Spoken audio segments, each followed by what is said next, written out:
Om Namo Narayana, Jai Shri Krishna, Jai Swami Narayan. We are looking at some lectures by Swami Vivekananda. Before I go any farther, I'm recording this on my secondary camera. The visuals are really great. Everything just pops. You can see my hair going in. Well, it's not too bad right now, but there is some problems here. I believe it's reversed the title, which my other camera doesn't do. So it's Imwas Ad and Kad Eviv we're reading today. My apologies, my other camera is full of tons of videos I was recording and I just haven't had a chance to dump it off, but I was in a roll and wanted to keep going. Mind these little glitches. Nothing is perfect here, and look at the space I'm recording in anyways. So we are continuing today with Swami Vivekananda's lecture called The Women of India. I'm just going to dive right in here. I would like to tell you a story from some of our old books. This is a story about how the Mohammedan conquest was caused by a woman. That being, the conquest of India was due to a woman. A Rajput prince of Kanauj, which is a very ancient city, had a daughter named Samjukta. She had heard of the military fame of Prithvi Raj, who was the king of Ajmer and Delhi, and she'd heard of all his glory, and she was in love with him. Now her father wanted to hold a Rajasuya sacrifice, so he invited all the kings in the country, and in that sacrifice they all had to render menial service to him because he was superior over all. And with that sacrifice he declared there would be a choice by his daughter of who she wanted to marry. But his daughter was already in love with the Raj.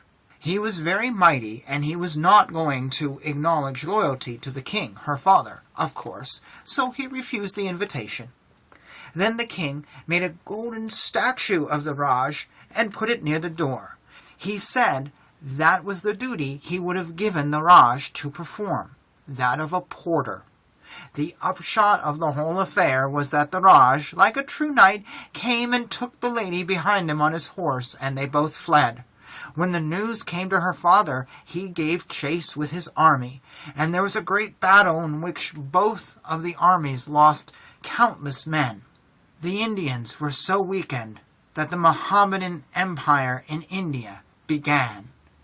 When the Mohammedan Empire was being established in southern India, the queen of Chittor was famed for her beauty, and the report of her beauty reached the Sultan, and he wrote a letter for the queen to be sent to his harem.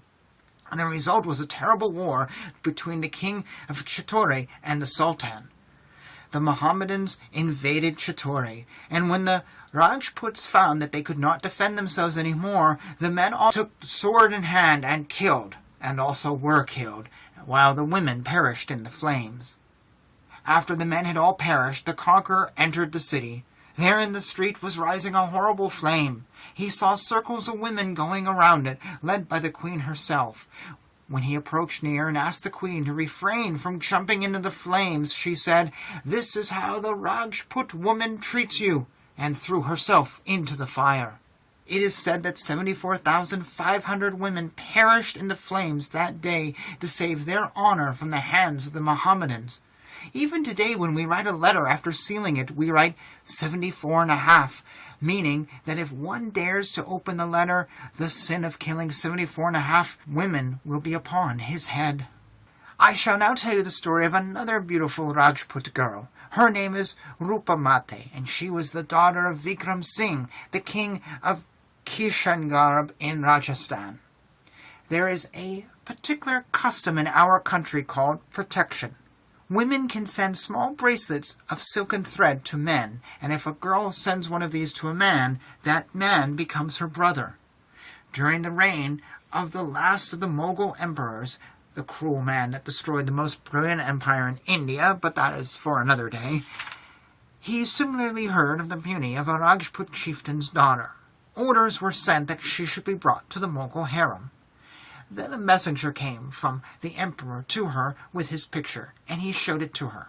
In derision, she stamped upon it with her feet and said, "Thus the Rajput girl treats your Mughal emperor." As a result, the imperial army was marched into Rajputana.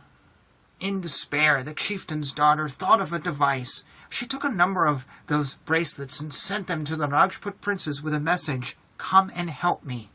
All the Rajputs assembled, and so the imperial forces had to go back again. I will tell you of a particular proverb in Rajputana. There is a caste in India called the shop class, or the traders, translating the word into English. They are very intelligent, some of them, but the Hindus think that they are rather sharp. But it is a particular fact that the women of this caste are not as intelligent as the men. On the other hand, the Rajput man is not half as intelligent as the Rajput woman. The common proverb in Rajputana is, "The intelligent woman begets the dull son, and the dull woman begets the sharp son." The fact is, whenever any state or kingdom in Rajputana has been managed by a woman, it has been managed wonderfully well. Now, let's talk about another class of woman. My mild Hindu race produces fighting women from time to time.